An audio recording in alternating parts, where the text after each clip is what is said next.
Well, as security officers are being deployed across the country, also security has been withdrawn for some key personalities in the country. We've heard of several politicians whose security has been withdrawn.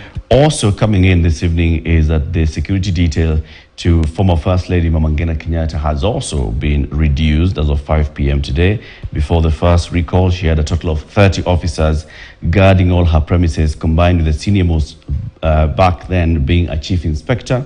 Now she's left with 8 officers in total, and the senior most being a senior sergeant. And then the security has been withdrawn from the former First Lady, Mama Ngina Kenyatta. That's the information that we're getting as of this evening. Meanwhile, pressure is mounting on President William Ruto and Azimio leader Raila Odinga to give dialogue a chance. Diplomats from at least 13 countries say the social, economic and political issues affecting the country can only be resolved amicably without holding countrywide demonstrations. In a statement, the envoys asked the two leaders to dialogue to avoid further loss of lives. And as our reporter Brenda Zeda Radido now reports, a group identifying itself as the Business Association of Nairobi is threatening to also hold peaceful protests to the homes of Azimio leader Raila Odinga in Karen and that of Mama Ngina Kenyatta to pile pressure on the former president Uhuru Kenyatta to withdraw his support for Azimio.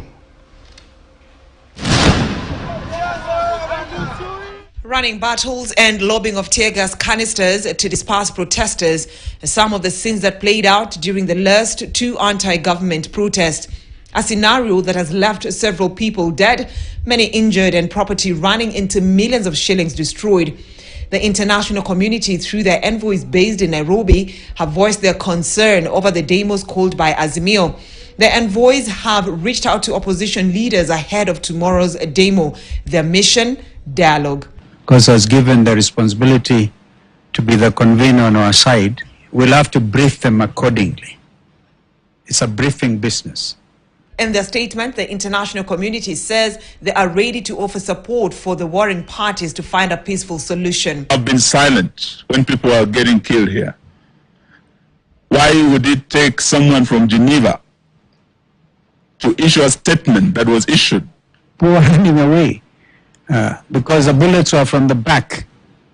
So these are some of the things that we will share with the envoys. Women organizations and the business community are also piling pressure on the government and the opposition to agree on a compromise that will see the anti-government protest called off. They have decried that the violence witnessed in the recent demos regrettable.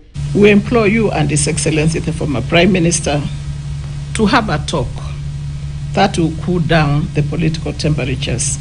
And those issues can only be resolved through honest and meaningful conversations.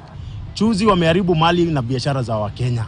Tumeona Mlolongo, tumeona Shauri Moyo, tumeona kila mahali wakiharibu mali. Hiyo hapana maandamano. We want dignity for our young people. We want them to be respected, not to be used in demonstration to cause violence, to cause chaos. Action was over and we have the winner and we have the government in place. Let's give government in place time to implement its agenda.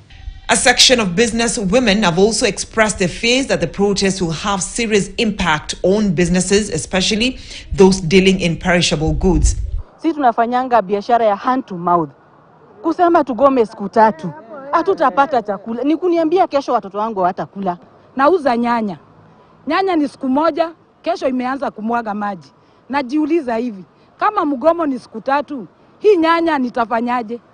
On the other hand, the Business Association Nairobi has threatened to hold a peaceful protest to Azimio leader Raila Odinga's Karen homestead and former First Lady Mama Ngina Kenyatta to pile pressure on the former President Uhuru Kenyatta to withdraw his support to Azimio La Umoja.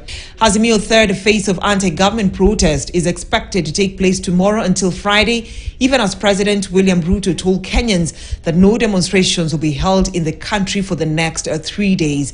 Brenda Zeda Radido, KTN News. Thank you, Brenda. As both sides dig in ahead of tomorrow's planned demonstrations, 2 families